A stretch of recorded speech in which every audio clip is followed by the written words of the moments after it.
السلام عليكم ورحمة الله وبركاته. أعوذ بالله من الشيطان الرجيم. بسم الله الرحمن الرحيم. نحمده ونصلي على رسوله الكريم.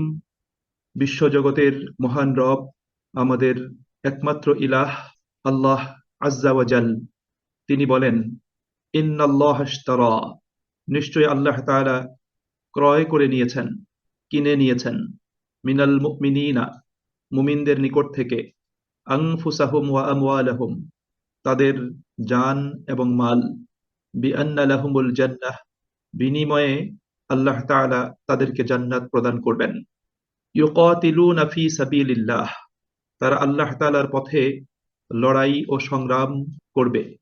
ফায়াকতুলুন, অতঃপর তারা দুশমনদেরকে হত্যা করবে, মারবে।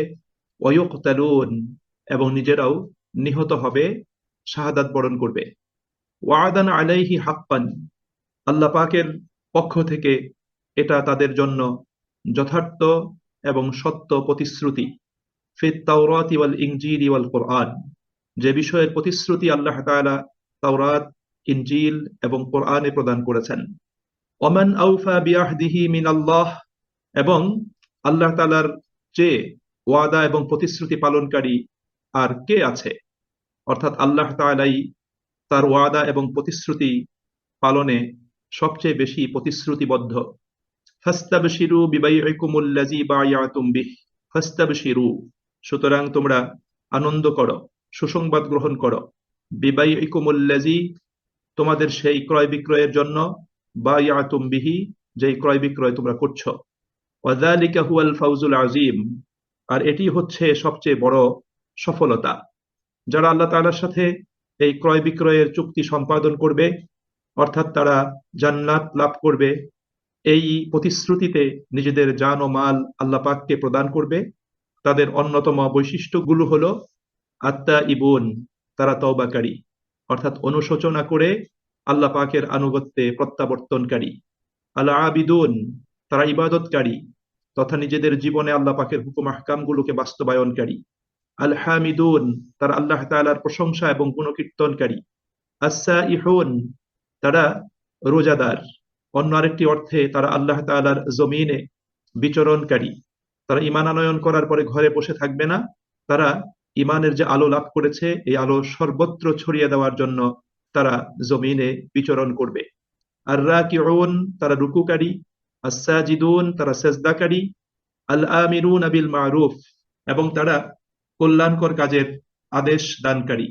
ওয়ান্নাহুনা আনিল মুনকার, এবং তারা অসৎ এবং মন্দ গরিহিত কাজ থেকে নিষেধকারী। ওয়াল হাফিজুনা লিহুদুদিল্লাহ, এবং তারা আল্লাহ তাআলার সীমারেখা সংরক্ষণকারী। ওয়াবাশশিরিল মুমিনিন, হে নবী, সেই সব মুমিনদেরকে আপনি সুসংবাদ প্রদান করুন যারা এই গুণ এবং বৈশিষ্ট্য সম্পন্ন, এবং যারা আল্লাহ পাকের সাথে জান্নাত লাভ করবে এই মর্মে নিজেদের জান ও মাল আল্লাহ পাকের কাছে সোপর্দ করে দেয়। বারাকাল্লাহু লানা ওয়া লাকুম ফিল কুরআনিল আযীম ওয়া নাফা'না ওয়া ইয়্যাকুম বিল আয়াতি ওয়ায যিকরিল হাকীম। সম্মানিত ভাই এবং বোনেরা, আজকে আমরা মাত্র দুটো আয়াতের তেলাওয়াত এবং তার অনুবাদ শুনেছি। সূরা তাওবা এর 111 এবং 112 নম্বর আয়াত। আয়াত দুটো আমাদের খুবই পরিচিত। এই আয়াত দুটো একজন মুমিন মুসলিম ব্যক্তিকে আল্লাহর পথে উজ্জীবিত করতে, আল্লাহর পথে তাকে সক্রিয় হতে এবং আল্লাহর জমিনে নিজের ইমানের যতটুকু পুঁজি আছে এই পুঁজিটুকু নিয়ে বের হয়ে যাওয়ার পথে তাকে কিন্তু উদ্বুদ্ধ করে, অনুপ্রাণিত করে। সম্মানিত ভাই এবং বোনেরা, আজকের যে অংশটুকু আমরা পড়েছি এটা খুবই গুরুত্বপূর্ণ একটা অংশ সূরা তাওবার, এবং মুমিন জীবনের জন্য খুবই গুরুত্বপূর্ণ। এই আয়াত দুটোর মাঝেই রয়েছে মুমিন জীবনের প্রকৃত সফলতার দিক নির্দেশনা, যে কিভাবে একজন মুমিন ব্যক্তি নিজেকে সফলতার মঞ্জিলে, দ্বার প্রান্তে উপনীত করতে পারে, নিজেকে সফলতার স্বর্ণ শিখরে আরোহণ করাতে পারে। তার পরিপূর্ণ দিক নির্দেশনা এই ছোট্ট দুটো আয়াতে আল্লাহ রাব্বুল আলামিন তিনি আমাদের কাছে উপস্থাপন করেছেন। সম্মানিত ভাই এবং বোনেরা, এই দুটো আয়াতে, বিশেষ করে প্রথম আয়াতে আল্লাহ রাব্বুল আলামিন আল্লাহ এবং বান্দার মধ্যে ঈমানের যে বিষয়টা, এই বিষয়টাকে আল্লাহ রাব্বুল আলামিন এখানে কেনা বেচা বলে আল্লাহ পাক উল্লেখ করেছেন। যে ইমানের বিষয়টা আল্লাহর সাথে বান্দার একটা কেনা বেচার মতো। কেনা বেচাটা কি? একজন ব্যক্তি কোনো জিনিস বিক্রি করেন, আরেকজন কিনে নেন। এই ক্রয় বিক্রয়টা নগদেও হতে পারে, সেটা বাকিতেও হতে পারে। ইসলামী শরীয়তে দুটোই জায়েজ। যে আমি কোনো একটা জিনিস নগদ মূল্যে ক্রয় করে নিলাম, ক্রয় করে নেওয়ার পরে আমি সেটার মালিক হয়ে গেলাম। অথবা আমি একটা বাকিতে ক্রয় করলাম, বাকিতে ক্রয় করার পরেও সেই বস্তুটার উপর আমার মালিকানা সাব্যস্ত হয়। আল্লাহ রাব্বুল আলামিন এখানে এমন একটা ক্রয় বিক্রয়ের কথা বলেছেন যে আল্লাহ সুবহানাহু ওয়া তাআলা তিনি বাকিতে ক্রয় বিক্রয়ের মতো আল্লাহ রাব্বুল আলামিন বিষয়টি এখানে উপস্থাপন করেছেন। আবার একই সাথে আল্লাহ রাব্বুল আলামিন এমন জিনিসের বেচা কেনার কথা বলেছেন যে বিক্রেতা তিনি আসলে এই জিনিসের প্রকৃত মালিক নন। এই জিনিসের যিনি প্রকৃত মালিক তিনি আবার যাকে দিয়েছেন, যাকে ভোগ ব্যবহারের সুযোগ করে দিয়েছেন, তার নিকট থেকে তিনি নিজেই আবার কেনা বেচার প্রস্তাব করেছেন। এখানে ইমানের একটা কঠিন পরীক্ষার বিষয়টা এখানে চলে এসেছে। আল্লাহ সুবহানাহু ওয়া তাআলা যেভাবে এটাকে উপস্থাপন করেছেন আমরা সেভাবে এটাকে বোঝার জন্য চেষ্টা করব ইনশাআল্লাহ। তার আগে আমি বলতে চাই যে আল্লাহ সুবহানাহু ওয়া তাআলা ইমানের বিষয়টাকে আমাদের জীবনের আমলগুলোকে আল্লাহ পাকের সাথে আমাদের একটা ট্রানজিকশন, একটা ক্রয় বিক্রয়, একটা বেচা কিনা হিসাবে আল্লাহ রাব্বুল আলামিন কোরআনুল কারীমের একাধিক আয়াতে আল্লাহ পাক উল্লেখ করেছেন। এখানে যেমন আল্লাহ তাআলা জান্নাতের বিনিময়ে মুমিনদের জানমাল ক্রয় করে নেওয়ার কথা বলেছেন, আবার আল্লাহ সুবহানাহু ওয়া তাআলা কোরআনুল হাকিমে তিনি মুমিনদেরকে একটা ব্যবসার কথা বলেছেন সূরা সফের 10 থেকে 13 আয়াত পর্যন্ত।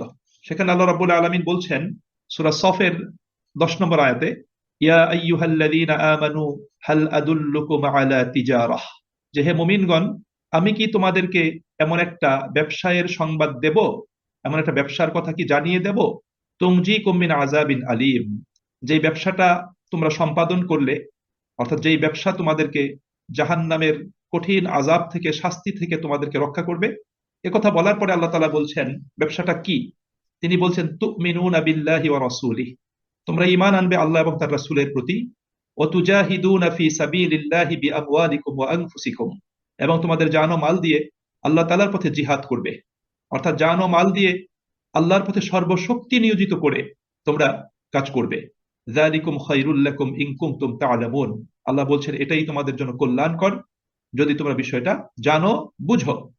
এবং এর পরের 12 নম্বর আয়াতে এবং 13 নম্বর আয়াতে আল্লাহ রাব্বুল আলামিন এই ব্যবসার যে লাভ, যে প্রফিট যেটা আসবে সেই প্রফিটের কথা বলছেন। প্রফিটটা কি? ইয়াগফির লাকুম যুনুবাকুম, আল্লাহ তোমাদের ত্রুটি বিচ্যুতিগুলো মার্জনা করে দিবেন। ওয়া ইউদখিলকুম জান্নাতিন, এবং জান্নাতে তোমাদেরকে প্রবেশ করাবেন। তাজরি মিন তাহতিহাল আনহার, যার পাদদেশ দিয়ে নহর সমূহ প্রবাহমান থাকবে। ওয়া মাসাকিনা তাইয়্যিবাতান ফি জান্নাতি আদন, এবং চিরস্থায়ী জান্নাতে তোমাদের জন্য স্থায়ী চমৎকার আবাসন থাকবে। যালিকাল ফাউজুল আযীম, আল্লাহ বলেন এটাই হলো মহা সফলতা। তা আল্লাহ সুবহানাহু ওয়া তাআলা বলছেন যে এটা তো আখিরাতের প্রফিট। দুনিয়ার প্রফিটটা কি? আল্লাহ বলছেন ওয়া উখরা তুহিব্বুনাহা, আরেকটি প্রফিট থাকবে, আরেকটি প্রতিদান থাকবে, সেটা হলো নাসরুম মিনাল্লাহ, এই দুনিয়াতে তোমরা আল্লাহ পাকের সাহায্য পাবে। ওয়া ফাতহুন করিব, এবং নিকটতম বিজয় তোমরা লাভ করবে।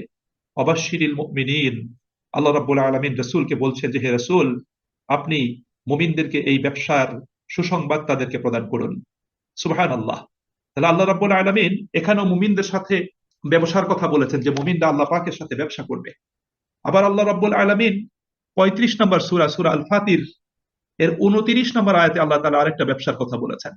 সেখানে আল্লাহ তাআলা বলছেন ইন্নাল্লাযীনা ইয়াতলুনা কিতাবাল্লাহ, যারা আল্লাহ তাআলার কিতাব তেলাওয়াত করে, অর্থাৎ আল্লাহ পাকের কিতাব যারা অধ্যয়ন করে, কিতাবের ইলম যারা অর্জন করে, জ্ঞান যারা অর্জন করে।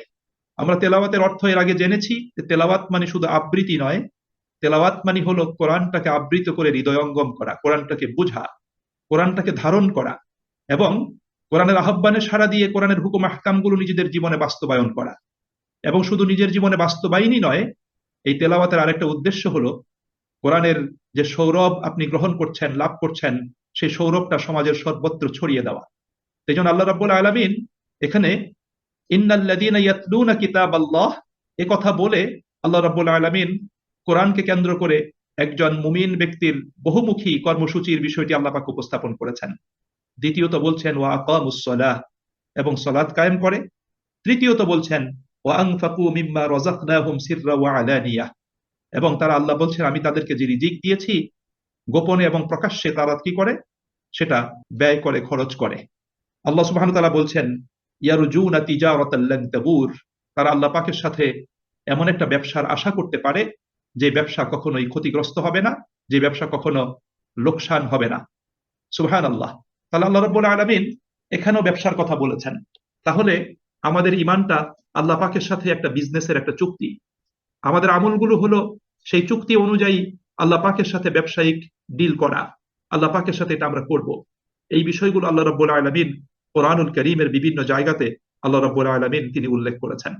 সম্মানিত ভাই এবং বোনেরা, মনে রাখতে হবে ঈমান শুধুমাত্র একটা অতি প্রাকৃতিক বিশ্বাসের নাম নয়, বরং ঈমান হলো আল্লাহ পাকের সাথে একটা কৃত চুক্তি, একটা অঙ্গীকার।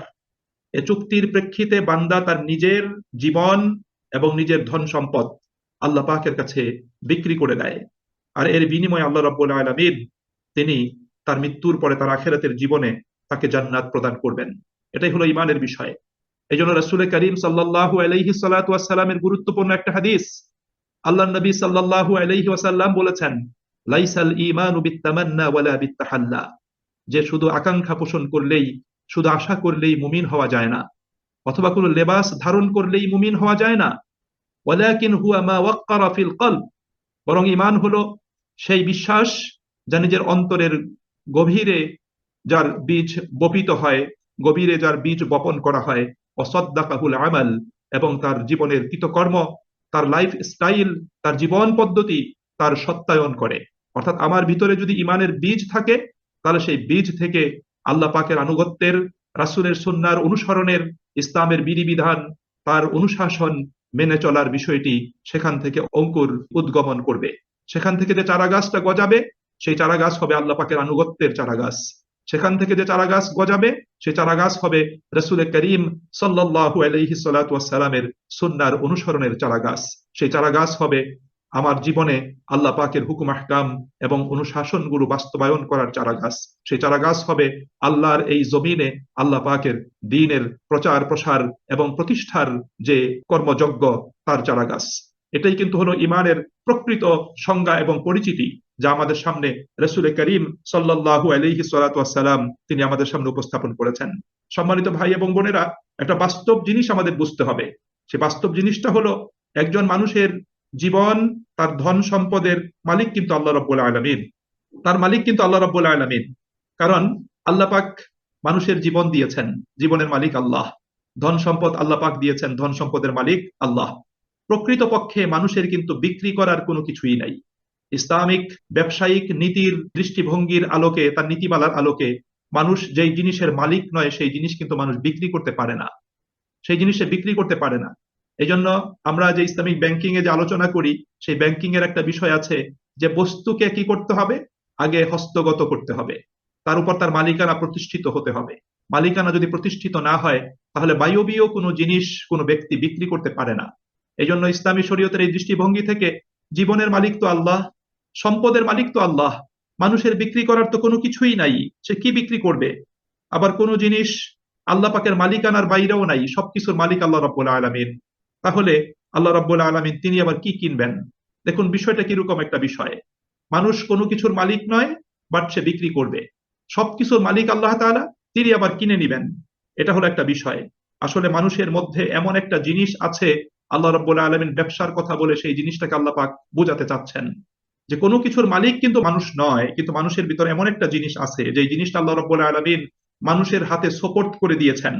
সেটি হচ্ছে মানুষের ইখতিয়ার। ইখতিয়ার হলো মানুষের ফ্রিডম অফ চয়েস। এই ফ্রিডম অফ চয়েস বা ফ্রি উইল যেটা আছে, এটা আল্লাহ রাব্বুল আলামিন মানুষের মালিকানায় দিয়েছেন, মানুষের অধীন আল্লাহ রাব্বুল আলামিন করে দিয়েছেন। অর্থাৎ মানুষের স্বাধীন নির্বাচন ক্ষমতা, স্বাধীন ইচ্ছা শক্তি, এটা আল্লাহ রাব্বুল আলামিন মানুষকে প্রদান করেছেন। কিন্তু মানুষ এই মর্মে স্বাধীনতা লাভ করে যে সে চাইলে প্রকৃত সত্যকে মেনে নিতে পারে অথবা সে প্রত্যাখ্যান করতে পারে। যে কথাটি আল্লাহ রাব্বুল আলামিন কোরআনুল কারীমের সূরা কাহাফের ভিতর আল্লাহ রাব্বুল আলামিন উল্লেখ করেছেন। সূরা কাহাফ কোরআনুল কারীমের 18 নম্বর সূরা। এই সূরার 29 নম্বর আয়াতে আল্লাহ তাআলা বলেছেন, কুলিল হাক্কু মির রাব্বিকুম ফামান শাআ ফালইউমিন ওয়া মান শাআ ফালইয়াকফুর। আল্লাহ নবীকে বলছেন, কুল, হে নবী আপনি বলে দিন, আপনি জানিয়ে দিন, আপনি শুনিয়ে দিন, আল হাক্কু মির রাব্বিকুম, যে প্রকৃত সত্য তোমাদের রবের পক্ষ থেকে এসেছে। তোমাদের রব তোমাদের কাছে প্রকৃত সত্যকে পাঠিয়েছেন। ফামান শাআ ফালইউমিন, সুতরাং যার ইচ্ছে সেই সত্যকে গ্রহণ করে নিক, যার ইচ্ছে সে সত্যকে গ্রহণ করে নিবে। ওমান শাআ ফালিয়াকফুর, অথবা যার ইচ্ছে সে সত্যকে প্রত্যাখ্যান করতে পারে, সত্যকে গ্রহণ সে না করতে পারে। এটা আল্লাহ রাব্বুল আলামিনের বিধান। অর্থাৎ এখানেই হলো মানুষের ফ্রি উইল অথবা ফ্রিডম অফ চয়েস এর বিষয়টি হলো এখানে এসছে। আল্লাহ পাক মহাসত্য আমাদেরকে পাঠিয়েছেন। আল্লাহ বলেছেন যে মহাসত্যকে তোমরা গ্রহণ করো। মহাসত্যের পক্ষে আহ্বায়ক ছিলেন রাসূল করিম সাল্লাল্লাহু আলাইহি ওয়াসাল্লাম। আহ্বায়কের কাজ ছিল শুধু মানুষের কাছে পৌঁছে দেওয়া, মানুষের কর্ণকুহরে সেটাকে পৌঁছে দেওয়া, মানুষের কান পর্যন্ত পৌঁছে দেওয়া। এটা ছিল আহ্বায়কগণের কাজ। আল্লাহ রাব্বুল আলামিন এই জন্য কোরআনুল কারীমে রাসূল করিম সাল্লাল্লাহু আলাইহি ওয়াসাল্লামকে উদ্দেশ্য করে বলেছেন, সূরা গাশিয়াতে বলেছেন যে ফাযাক্কির ইন্নামা আনতা মুযাক্কির লাস্তা আলাইহিম বিমুসাইতির। ফাযাক্কির, আপনি উপদেশ প্রদান করুন, আপনি মানুষকে জানিয়ে দিন, তাকে মনে করিয়ে দিন, আপনি তাকে মোটিভেশন করুন। ইন্নামা আনতা মুযাক্কির, আপনি তো একজন মোটিভেশনকারী। আপনি শুধু তো পৌঁছে দিবেন, আপনি শুধু তাদেরকে অবগত করবেন, তাদেরকে সচেতন করবেন। লাস্তা আলাইহিম বিমুসাইতির, আপনি তাদের জন্য বল প্রয়োগকারী হিসেবে পৃথিবীতে আগমন করেননি, সেই উদ্দেশ্যে আপনাকে পাঠানো হয়নি। এই জন্য প্রিয় ভাই এবং বন্ধুরা, আল্লাহ রাব্বুল আলামিন এখানে কিন্তু এই কথাটি আমাদের কাছে উপস্থাপন করছেন যে মানুষকে আল্লাহ পাক যে ফ্রিডম অফ চয়েস দিয়েছেন, যে ফ্রি উইল আল্লাহ পাক দিয়েছেন, ইচ্ছা করার, পছন্দ করার, বাস বিচার করার, গ্রহণ করার, না করার আল্লাহ রাব্বুল আলামিন যা মানুষকে প্রদান করেছেন, মানুষ ইচ্ছে করলে সেই মহাসত্যকে গ্রহণ করতে পারে এবং সে মহাসত্যকে গ্রহণ করে নিয়ে নিজের সর্বশক্তি নিয়োজিত করে, নিজের জীবনকে নিয়োজিত করে, নিজের ধনমালকে নিয়োজিত করে আল্লাহ রাব্বুল আলামিনের ইচ্ছেকে নিজের জীবনে বাস্তবায়ন করতে পারে। আবার ইচ্ছে করে সেটা নাও করতে পারে। এই জন্য মানুষের কাছে আল্লাহ রাব্বুল আলামিন যেই দাবিটা তিনি করছেন, সে দাবি হলো আমার জিনিসকে তুমি স্বেচ্ছায় সাগ্রহে, বাধ্য হয়ে নয়, স্বেচ্ছায় এবং সাগ্রহে তুমি কি করো, আমার জিনিস হিসেবে এটাকে মেনে নাও। অর্থাৎ তোমার যে জীবন আছে এটা তোমার না, এটা আমার। তুমি এটাকে মেনে নাও, তুমি স্বীকার করো। তোমার যে ধন সম্পদ আছে এটাকে তুমি স্বীকার করো, এটা তোমার না, এটা আমি তোমাকে দিয়েছি। আমার মাধ্যমে তুমি এর উপর ভোগ ব্যবহার করার অধিকার লাভ করেছো।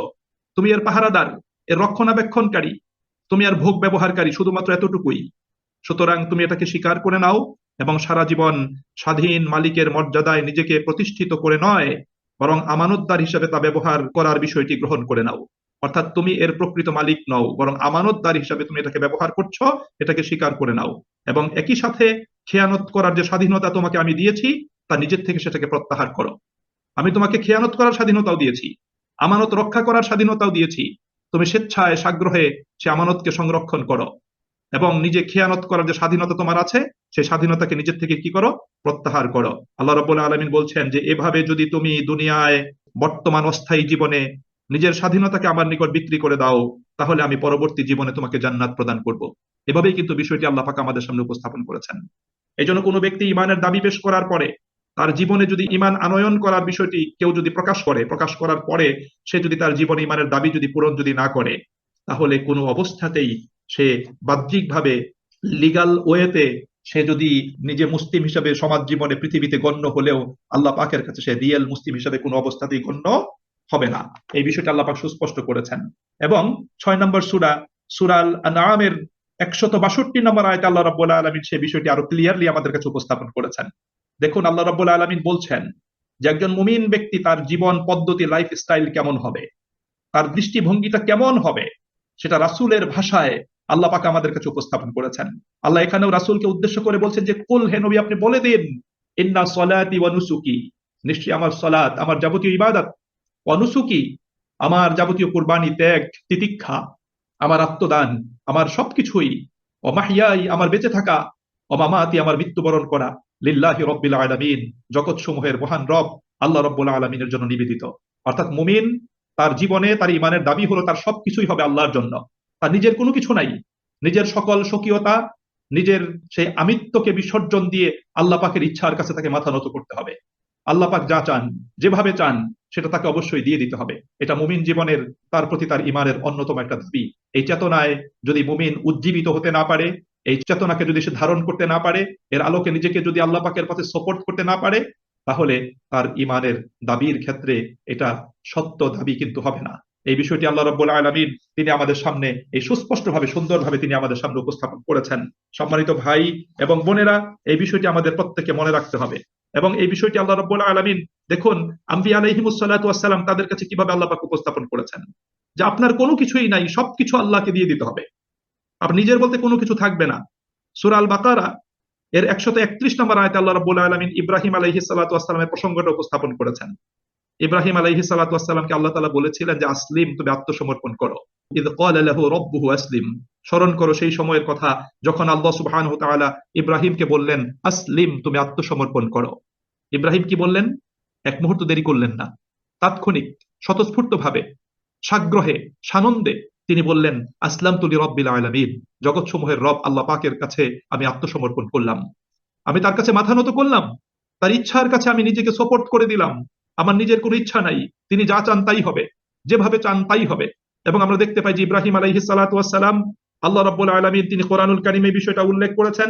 সূরা আল বাকারার 124 নম্বর আয়াতে আল্লাহ পাক উল্লেখ করেছেন যে ওয়া ইযিবতালা ইব্রাহিম রাব্বুহু বিকালিমাতিন ফাতাম্মাহুন, যে আল্লাহ রাব্বুল আলামিন ইব্রাহিম আলাইহিস সালাতু ওয়াস সালামকে অনেকগুলো বিষয় দ্বারা তিনি পরীক্ষা করেছেন।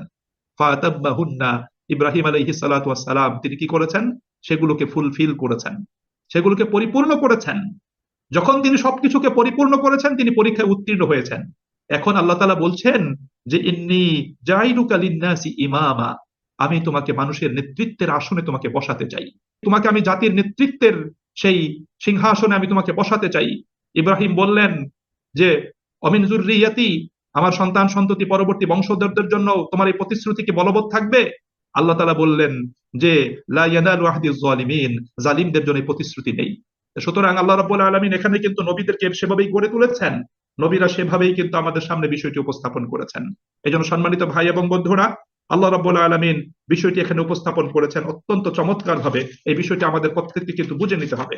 এজন্য আল্লাহ তাআলা বলছেন ইন্নাল্লাহা আশতারা মিনাল মুমিনিন, আল্লাহ তাআলা মুমিনদের নিকট থেকে ক্রয় করে নিয়েছেন আনফুসাহুম ওয়া আমওয়ালাহুম, তাদের জান এবং তাদের মাল সমূহ, বিআন্না লাহুমুল জান্নাহ, যে তিনি তাদেরকে এর বিনিময়ে জান্নাত প্রদান করবেন। জান্নাত প্রদান করবেন এই প্রতিশ্রুতিতে আল্লাহ পাক মুমিনদের নিকট থেকে তাদের জান এবং মালটাকে তিনি কি করেছেন? ক্রয় করে নিয়েছেন। সুতরাং এই ক্রয় করার বিষয়টা এতক্ষণ কিন্তু আমি আপনাদের সামনে উপস্থাপন করেছি, বিষয়টা আমাদেরকে বুঝতে হবে। এখানে ক্রয় বলতে জানমালের মালিক তো আমি না, আমার পুরো ইচ্ছে শক্তিকে, আমার আমার স্বাধীনতাকে, আমার সেই ফ্রিডম অফ চয়েসকে আল্লাহ পাকের কাছে সোপর্ট করে দিতে হবে, আমার জানের ক্ষেত্রে, আমার মালের ক্ষেত্রে। এটা হলো অন্যতম একটা বিষয় আল্লাহ পাক চাচ্ছেন। আল্লাহ বলছেন এখন তুমি যেহেতু তোমার জান এবং মাল আল্লাহ পাকের সাথে বিক্রি করে দেওয়ার চুক্তিতে তুমি যেহেতু আবদ্ধ হয়েছ, চুক্তি যেহেতু করে ফেলেছ, চুক্তিতে স্বাক্ষর হয়ে গেছে, সুতরাং এখন তোমার কার্যক্রমটা কেমন হবে? কার্যক্রম হবে ইউকাতিলুনা ফি সাবিলিল্লাহ, তুমি আল্লাহর পথে লড়াই করবে, আল্লাহর পথে তোমাকে সংগ্রাম করতে হবে। এখন সংগ্রাম লড়াইটা কখন? যখন আপনি প্রকৃত দিনের পতাকা নিয়ে সামনে অগ্রসর হবেন, তখন এই পতাকাকে ভুলুণ্ঠিত করার জন্য একটা গোষ্ঠী দাঁড়িয়ে যাবে সামনে। সেই গোষ্ঠীটা ইসলামের পতাকা উড্ডীন হোক, আল্লাহ পাকের কালেমার পতাকা খোলা আকাশে সেটা উঁচু হয়ে দাঁড়িয়ে থাকুক, বাতাসে সেটা পথ করে উঠতে থাকুক। এটা বাতিল শক্তি কখনোই কিন্তু চায় না, তারা এটাকে বরদাস্ত করতে চায় না। আল্লাহ বলছেন যখন তারা সেই বাধার প্রাচীর দাঁড় করাবে, সেই পতাকাকে ভুলুণ্ঠিত করার জন্য তারা এগিয়ে আসবে, তখন তুমি যেহেতু আল্লাহ পাকের সাথে চুক্তিতে আবদ্ধ হয়েছ, সো তোমাকে এখন তাদের বিরুদ্ধে লড়াইয়ে তোমাকে অবতীর্ণ হতে হবে, তোমাকে লড়াই অবতীর্ণ হতে হবে।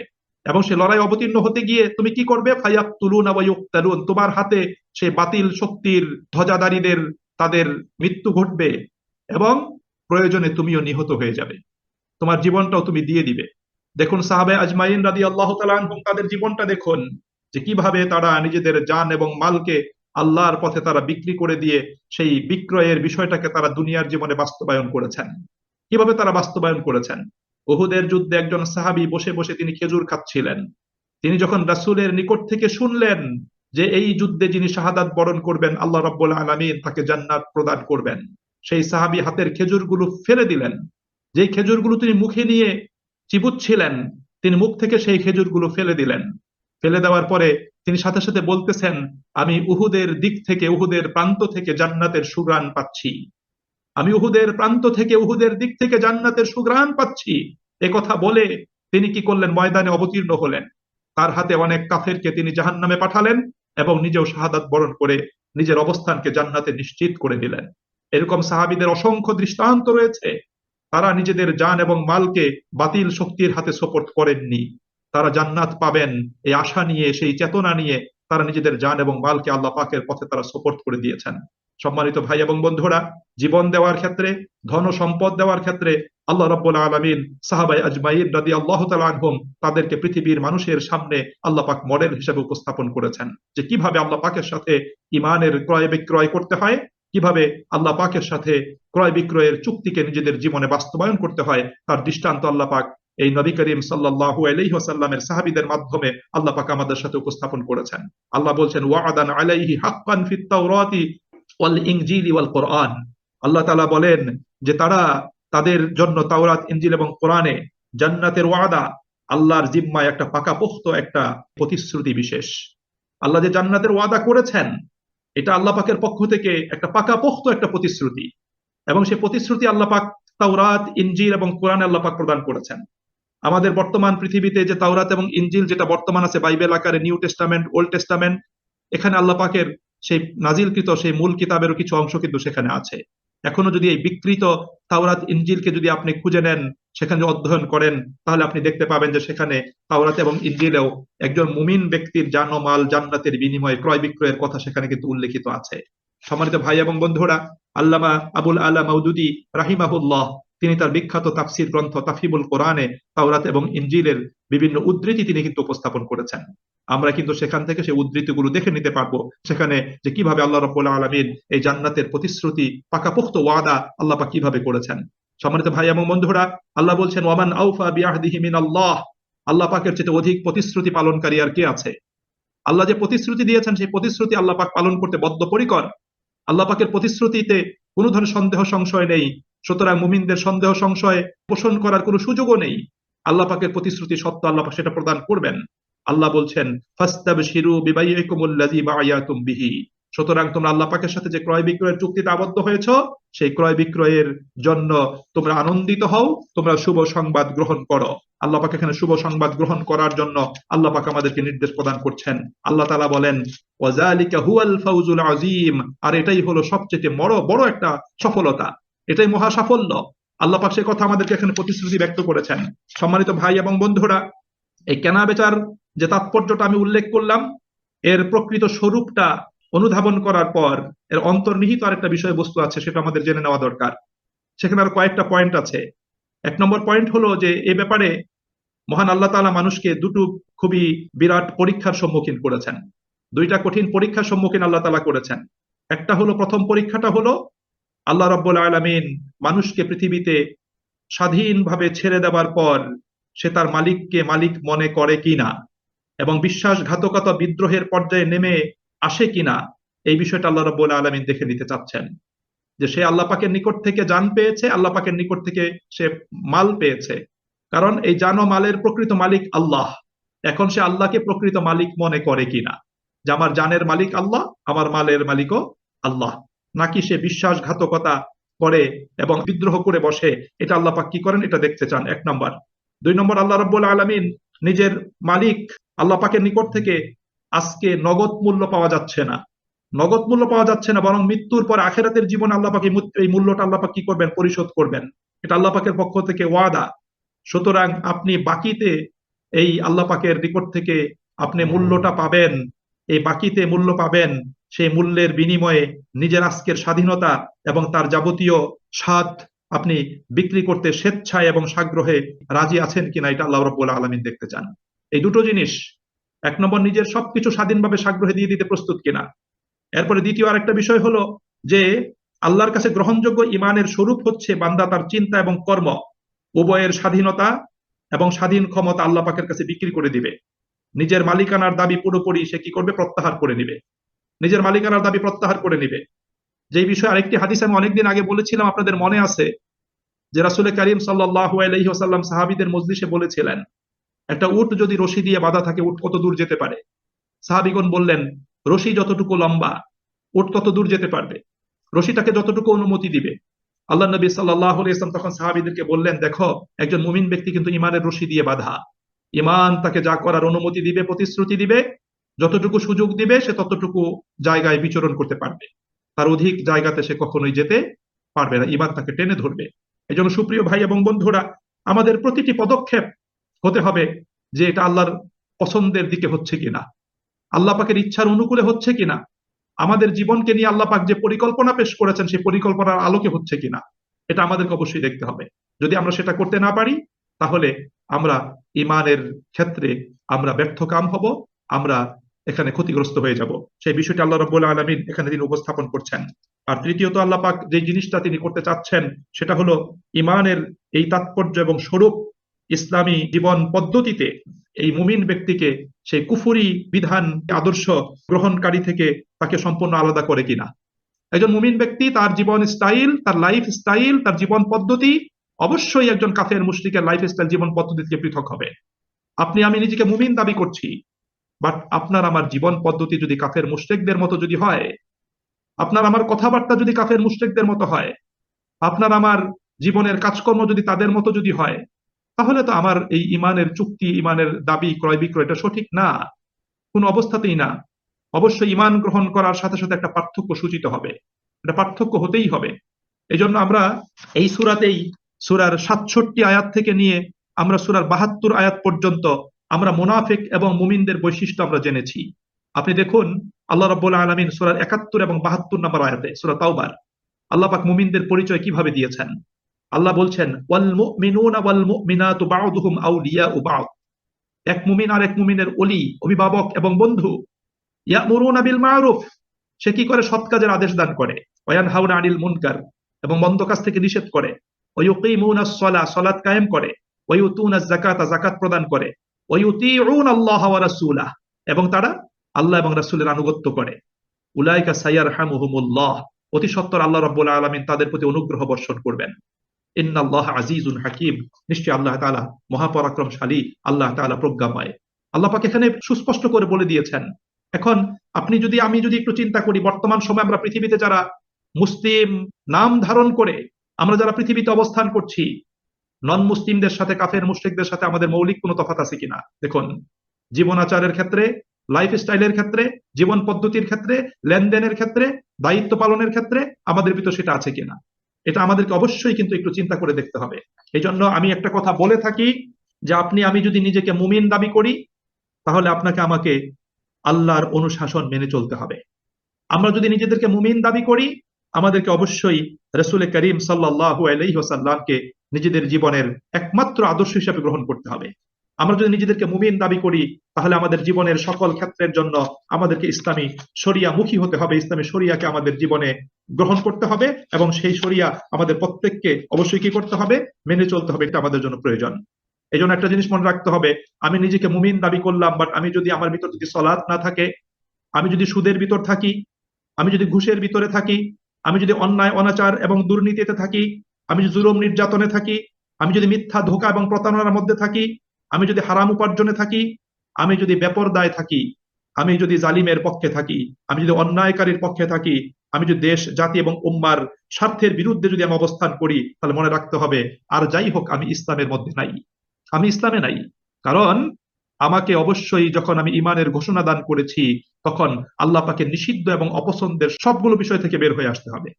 এই জন্য অবশ্যই আমরা মুমিন হিসাবে আমাদেরকে খেয়াল রাখতে হবে যে দুনিয়ার জীবনে আমার সম্পর্ক কার সাথে? আল্লাহর সাথে, তার রাসূলের সাথে, মুমিনদের সাথে, নাকি যারা আল্লাহ এবং তার রাসূলের বিরোধী তাদের সাথে?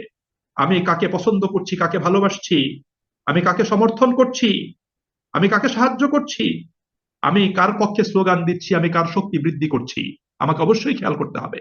এই জন্য ইমানের যে চুক্তি আল্লাহ পাক এখানে করছেন ১১১ নম্বর আয়াতে, আয়াতের মূল দাবি হলো যে একজন মুমিন ব্যক্তি যিনি আল্লাহ পাকের সাথে ইমানের চুক্তিতে আবদ্ধ হচ্ছেন, জানমাল আল্লাহকে দিয়ে দিবেন, বিনিময় জান্নাত পাবেন, এই চুক্তি যিনি করছেন তাকে অবশ্যই কি করতে হবে? তার জীবন পদ্ধতিটা কাফের মুশরিকদের চাইতে ব্যতিক্রম হবে, একরকম হবে না। মাঝখানে দেয়াল তৈরি হবে, মাঝখানে দেয়াল তৈরি হবে। ৪ নম্বর আরেকটা বিষয় হলো এই কেনা বেচার পরিপ্রেক্ষিতে আল্লাহ পাকের যে ইচ্ছার আনুগত্য মানুষের জন্য অপরিহার্য হয়, তা মানুষের নিজের প্রস্তাবিত এবং উদ্ভাবিত নয়। অর্থাৎ আল্লাহ পাকের কাছে এই ব্যবসা বাণিজ্যের চুক্তিটা মানুষ করে নাই, এই চুক্তি আল্লাহ পাক নিজেই কি করেছেন? এই চুক্তি আল্লাহ রাব্বুল আলামিন করেছেন। অর্থাৎ বিক্রেতা নিজের প্রাণ এবং ধন সম্পদ আল্লাহর কাছে বিক্রি করে দিবে, কেবলমাত্র এই অঙ্গীকারের বিনিময়ে সে জান্নাত পাবে তা নয়, বরং বিক্রেতা নিজের পার্থিব জীবনে এই বিক্রি করা জিনিসের উপর নিজের স্বাধীন ক্ষমতা প্রয়োগের অধিকার প্রত্যাহার করবে। এবং আল্লাহ প্রদত্ত আমানতের রক্ষক হয়ে আল্লাহর ইচ্ছা অনুযায়ী সেটাকে ভোগ ব্যবহার করবে। এরূপ বাস্তব এবং সক্রিয় তৎপরতার বিনিময়ে জান্নাত পাওয়াটা নিশ্চিত হয়ে যাবে। সুতরাং প্রিয় ভাই এবং বন্ধুরা, এটা আমাদেরকে বুঝতে হবে।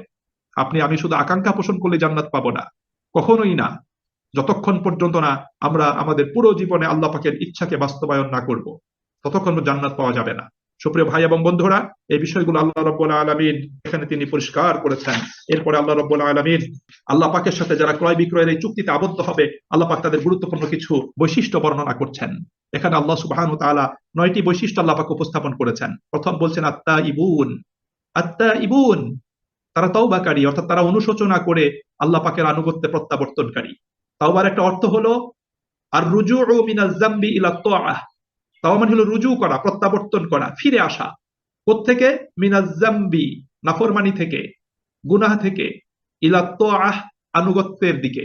অনুশোচনার সাথে আল্লাহ পাকের নাফরমানি থেকে, তার অবাধ্যতা থেকে তার আনুগত্যের পথে ফিরে আসা।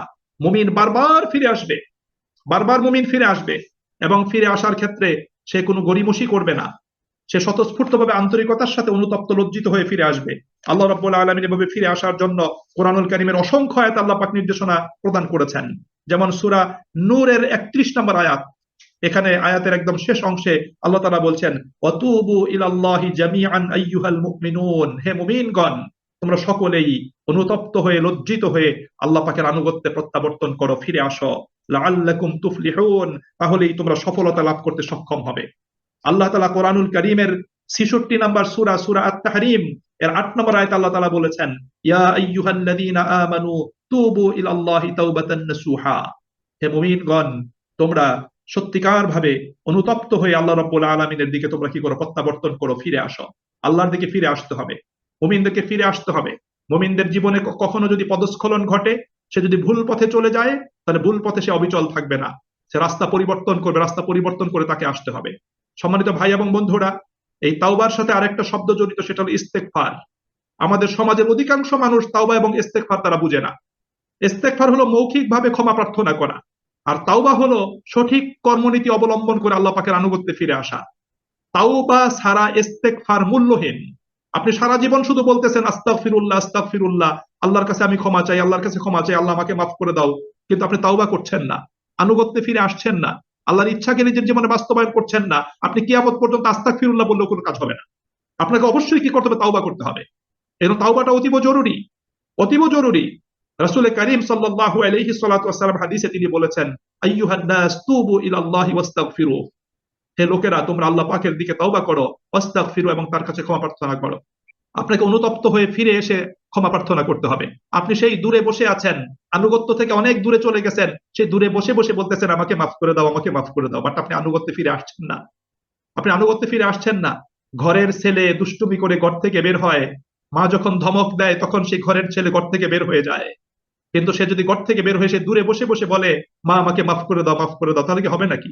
দূর থেকে বললে মা তো বলবে ঘরে এসে তুই আস, তুই আস ঘরে, আসলে তোকে কিন্তু ইচ্ছা মতো শাস্তি প্রদান করবো।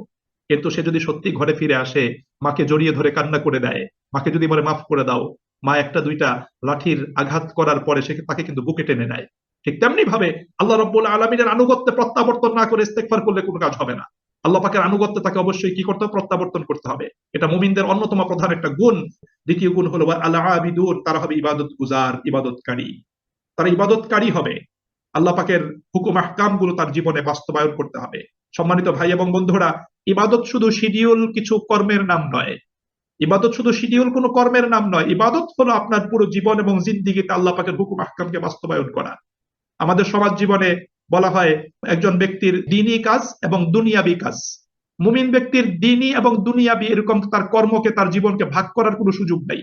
মুমিন জীবনের, মুমিন ব্যক্তির সব কাজই কিন্তু দ্বীনি কাজ, সব কাজই ইবাদত, তার সব কাজ ইবাদত। সে ঘুমাবে, এটাও তার ইবাদত। সে টয়লেটে যাবে, সেটাও তার ইবাদত। সে বেচা কিনা করবে, এটা তার ইবাদত। সে অফিস আদালতে গিয়ে কাজ করবে, অবস্থান করবে, সেটা তার ইবাদত। চিকিৎসক চিকিৎসা করবে, এটা তার ইবাদত। শিক্ষক শিক্ষকতা করবে, এটা তার ইবাদত। একজন পলিটিশিয়ান, তিনি দেশ ও জাতির মানবতার কল্যাণে তিনি পলিটিক্স করবেন, এটা তার ইবাদত। এটাকে পৃথক করে দেখার কিন্তু কোনো সুযোগ নাই। একজন শ্রমিক শ্রম দিবে, সে মিল ফ্যাক্টরিতে কাজ করবে, এটা তার ইবাদত। একজন মালিক, তিনি ব্যবসা বাণিজ্য করবেন, মিল ফ্যাক্টরি তিনি স্থাপন করবেন, শ্রমিকের হক আদায় করবেন, অবৈধ কোনো পন্থা অবলম্বন করবেন না, প্রত্যেকটা জিনিস তার ইবাদত। কৃষক জমিতে আবাদ করবে, শস্য ফলাবে, এটা তার ইবাদত। এই জন্য সুপ্রিয় ভাই এবং বন্ধুরা, ইবাদতকে পৃথক করার কিন্তু সুযোগ কিন্তু কোনো অবস্থাতে নাই। এই জন্য আল্লাহ রাব্বুল আলামিন বলেছেন, ওমা খলাকতুল জিন্না ওয়াল ইনসা ইল্লা লিয়াবুদুন, সূরা আয-যারিয়াত আয়াত নম্বর 56। আল্লাহ বলছেন যে আমি মানব জাতি এবং জিন জাতিকে শুধুমাত্র আমার ইবাদতের জন্য সৃষ্টি করেছি। সুতরাং আপনি শুধু সারাক্ষণ তো মসজিদে বসে থাকবেন না। মসজিদে তো আমরা সারাদিন 5 বার গেলে আমাদের মাত্র 1 ঘন্টা সময় ব্যয় হয়। সুতরাং আমরা কি করতে পারি? বাকি 23 ঘন্টা কি করব? তার 23 ঘন্টা কি আল্লাহর ইবাদত হবে না? হ্যাঁ, পুরো জীবনটা আল্লাহ পাকের ইবাদত। এই জন্য আল্লাহ বলছেন যে আল্লাহ পাকের এই মুমিনরা হবে আল্লাহ পাকের ইবাদত গুজার, তাদের জীবনের প্রতিটা মুহূর্ত প্রতিটা সময় হবে আল্লাহ পাকের ইবাদত, এবং তারা সেভাবে আল্লাহ পাকের আনুগত্য করবে। 3 নম্বর, আল হামিদুন, তারা আল্লাহ পাকের প্রশংসা করবে, আল্লাহ পাকের গুণগান গাইবে। আল্লাহ পাকের প্রশংসা 2 ভাবে হবে।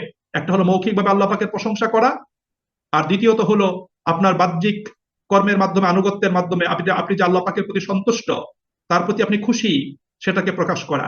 এটাই হলো আপনার প্রকৃত প্রশংসার অন্যতম একটা দিক। চতুর্থ হলো আস-সাইহুন, তারা হবে, এখানে মুফাসসিরিনগণ বলেছেন সাইহুন মানে হলো আস-সাইমুন, রোজাদার। কিন্তু প্রকৃতপক্ষে সাইহুন মানে হলো বিচরণকারী। অর্থাৎ মুমিন ব্যক্তি ঈমান আনয়ন করার পরে ঈমানের পুঁজি নিয়ে ঘরে বসে থাকবে না। তার ঈমানের পুঁজি নিয়ে সে ঘরে বসে থাকবে না। একটা জিনিস মনে রাখবেন, আপনার স্বল্প পুঁজি নিয়ে আপনি যদি বসে থাকেন, পুঁজিকে যদি বাজারে যদি আপনি বিনিয়োগ না করেন, তাহলে আপনার পুঁজি কিন্তু নষ্ট হয়ে যাবে, পুঁজি থাকবে না। এজন্য কি করতে হবে? মুমিন ব্যক্তি তার ঈমানের পুঁজিকে সমাজ জীবনে বিনিয়োগ করবে। তার ঈমান নিয়ে সে বের হয়ে যাবে ঘর থেকে, ঘর থেকে বের হয়ে মানুষের দ্বারে দ্বারে গিয়ে, মানুষের কাছে গিয়ে তার ঈমানের আলোটা মানুষের কাছে পৌঁছে দিবে। এটার নামই হলো আস-সাইহুন। সে প্রয়োজনে জিহাদের ময়দানে অবতীর্ণ হবে, সে রাস্তায় রাস্তায় ঈমানের দাওয়াত নিয়ে ঘুরে বেড়াবে, মানুষের দ্বারে দ্বারে ঈমানের আহ্বান মানুষের কাছে সে পৌঁছে দিবে। সে সমাজ সংস্কারে অংশগ্রহণ করবে, সে রাষ্ট্রীয় সংস্কারে অংশগ্রহণ করবে, সে আইন পরিবর্তনে, অসৎ নেতৃত্ব পরিবর্তনে এবং সেখানে সৎযোগ্য নেতৃত্ব প্রতিষ্ঠায়, আল্লাহর আইন কায়েমে মুমিন ব্যক্তি সক্রিয়ভাবে সমাজ জীবনে বিচরণ করবে। এটাই হলো আস-সাইহুন। আল্লাহ রাব্বুল আলামিন সেই গুণ বৈশিষ্ট্যের কথা বলেছেন। সাহাবায়ে আজমাইন রাদিয়াল্লাহু তাআলা আনহুম তাদের গুণ বৈশিষ্ট্য আলোচনা করতে গিয়ে ওলামায়ে কেরাম তারা বলেছেন যে সাহাবীদের বৈশিষ্ট্য ছিল অহম ফুরসান ফিন নাহার অহম কিয়াম ফিল লাইল। সাহাবীরা দিনের বেলা ছিলেন ঘোড়সওয়ার, তারা ঘোড়ার উপর আরোহণ করে, ঘোড়ের উপর সওয়ার হয়ে তারা কি করেছেন?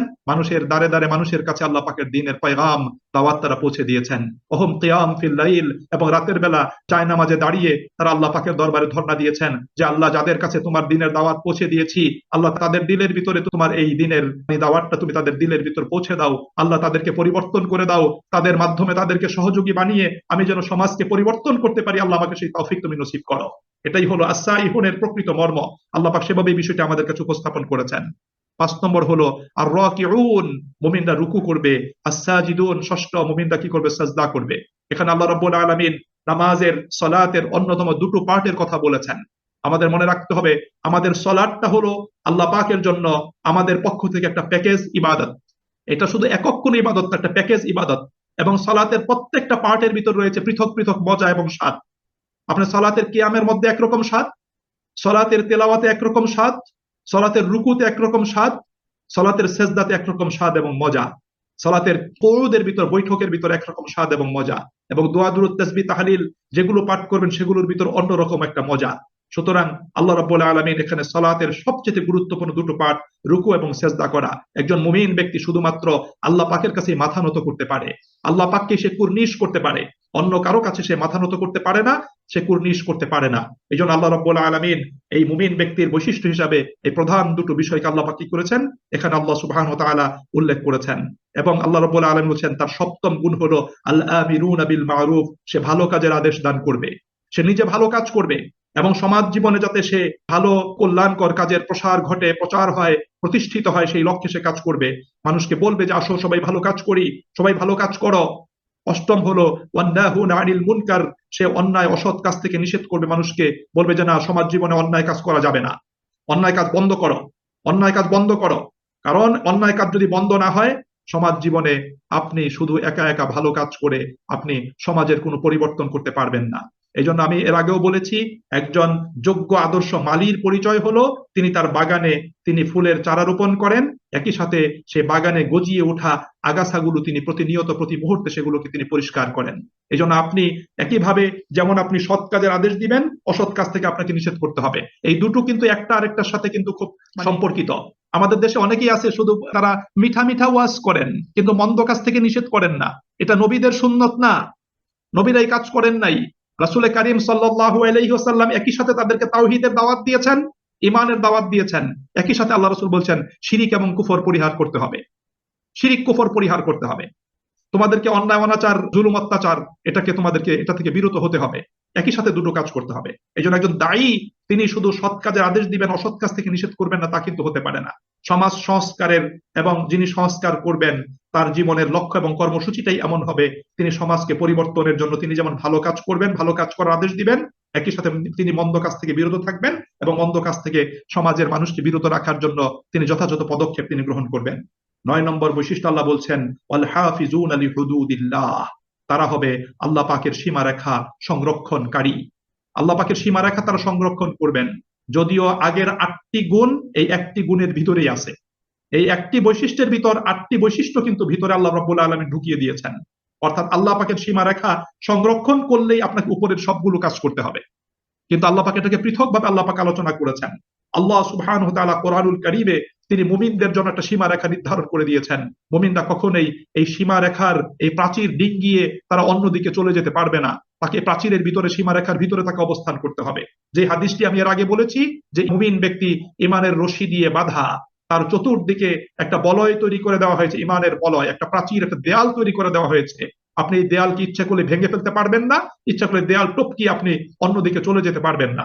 এই জন্য মুমিন কি করবে, তার জীবনে আল্লাহ পাকের এই দেয়া সীমারেখা, তার হুদুদ গুলোকে মুমিন কি করবে, সংরক্ষণ করবে, এটাকে সে লঙ্ঘন করবে না। আল্লাহ বলছেন অবাশশিরিল মুমিনিন, এই বৈশিষ্ট্য যারা অর্জন করবে, আল্লাহ পাকের সাথে নিজের জান ও মালের বিনিময়ে জান্নাতের সওদা করবে, আল্লাহ বলছেন হে নবী তুমি তাদেরকে সুসংবাদ প্রদান করো। সুপ্রিয় ভাই এবং বন্ধুরা, আল্লাহ পাক আমাদেরকে ঈমান দিয়েছেন। আমরা আল্লাহ পাকের নিকট থেকে বিশেষ অনুগ্রহে আমরা ঈমানটা পেয়েছি। ঈমানের পাওয়ার ক্ষেত্রে আমাদেরকে কঠিন কোনো পরীক্ষা দিতে হয় নাই। আবু বকর, ওমর, ওসমান, বেলালদেরকে ঈমানের পরীক্ষা দিতে হয়েছিল, আমাদেরকে ঈমানের পরীক্ষা দিতে হয় নাই। যার কারণে ঈমানের মূল্যমানটা আমরা অনেকেই বুঝি না। ঈমানের চেতনা এবং দাবি কিভাবে কতটুকু থাকা দরকার সেটা আমরা বুঝি না। আমরা মনে করি যে আমি তো মুসলিম হয়েছি, মুসলিম মা বাবার ঘরে জন্মগ্রহণ করেছি, আমি তো একটু কোরআন তেলাওয়াত করি, আমি তো মসজিদে গিয়ে নামাজ আদায় করি, আমি তো মুসলিমদের সাথে দাওয়াত টাওয়াত খাই, আমি তো তাদের সাথে অবস্থান করছি, সো আল্লাহ আমাকে জান্নাত দিবে না কাকে দিবেন? এরকম সস্তা চিন্তা করার কোনো সুযোগ কিন্তু নাই। আপনাকে আমাকে অবশ্যই আল্লাহ যে ঈমান দিয়েছেন নিজেদের জীবনে, ঈমানের সেই দাবিকে অবশ্যই বাস্তবায়ন করতে হবে। ঈমানের দাবিকে যদি আমরা বাস্তবায়ন করতে পারি, আল্লাহর ইচ্ছাকে যদি নিজেদের জীবনে আমরা যদি এটাকে প্রতিষ্ঠিত করতে পারি, আল্লাহর পরিকল্পনা তার দেয়া কর্মসূচির আলোকে যদি আমরা সেটাকে যদি ফুলফিল করতে পারি, তাহলেই আমরা একজন সফলকাম মুমিন হতে আমরা সক্ষম হব। সুপ্রিয় ভাই এবং বন্ধুরা, কোরআনুল কারীমে আল্লাহ রাব্বুল আলামিন কিন্তু আমাদেরকে মুমিন জীবনের কর্মগত দিকগুলো আল্লাহ পাক বিভিন্ন ভাবে তিনি উপস্থাপন করেছেন। সুতরাং সেই কর্মের আলোকে আমাদেরকে প্রকৃত মুমিন হওয়ার বাস্তব প্রমাণ আমাদেরকে উপস্থাপন করতে হবে। আমরা বাংলাতে একটা প্রবাদ আছে, আমরা অনেকেই জানি যে বৃক্ষ তোমার নাম কি, ফলে পরিচয়। আমাদের কর্ম আমাদেরকে বলে দিবে আমি প্রকৃত মুমিন হয়েছি কি হই নাই। এই জন্য নিজের চেহারাটা, অর্থাৎ মুমিনের চেহারাটা আমাদেরকে অবশ্যই কোরআনের আয়নায়, রাসূলের সুন্নাহর আয়নায় আমাদেরকে দেখে নিতে হবে এবং কোরআনের আয়নায়, রাসূলের সুন্নাহর আয়নায় আমি প্রকৃত মুমিন হিসাবে নিজেকে প্রমাণ করতে হবে। আল্লাহ রাব্বুল আলামিন আমাদের সকলকে এই সংক্ষিপ্ত আলোচনা থেকে শিক্ষা গ্রহণ করার এবং বাস্তব জীবনে সেগুলোকে মেনে চলার, বাস্তবায়ন করার জন্য আমাদেরকে তৌফিক আল্লাহ পাক নসিব করুন। এবং আমরা মুমিনরা যদি জেগে উঠি, আমরা মুমিনরা যদি আল্লাহর জমিনে যদি ছড়িয়ে পড়ি, আমরা মুমিনরা যদি সিরাতুল মুস্তাকিমের উপর শক্ত হয়ে যদি দাঁড়াই এবং আমাদের প্রত্যেকের হাতে যদি কোরআনিক মশাল যদি থাকে, তাহলে আমরা ইনশাআল্লাহ এই সমাজকে পরিবর্তন করে দিতে, এই সমাজকে আলোকিত করতে আমরা ইনশাআল্লাহ পারবো। আল্লাহ পাকের কাছে সেই আশা করি। আল্লাহ পাক যে সময়টা, যে সুযোগটা আমাদেরকে দিয়েছেন, আমাদের প্রত্যেককে সক্রিয়ভাবে, ব্যাপকভাবে সেই সময় এবং সুযোগটাকে কাজে লাগানো দরকার, যাতে আল্লাহ পাক আমাদেরকে যেই ভূখণ্ডে, যেই দেশে আল্লাহ পাক জন্ম দিয়েছেন, আমরা যাতে এই দেশটাকে, ভূখণ্ডটাকে, এই ভূখণ্ডে বসবাসকারী মানুষগুলোকে যাতে ঈমানের স্বাদ আমরা তাদেরকে প্রদান করতে পারি এবং তাদেরকে জান্নাতের পথ দেখাতে পারি। আল্লাহ আমাদের সকলকে তৌফিক নসিব করুন, আল্লাহ আমাদের সকলকে কবুল করুন। ওয়া আখিরু দাওয়ানা আনিল হামদুলিল্লাহি রাব্বিল আলামিন। আসসালামু আলাইকুম ওয়া রাহমাতুল্লাহ।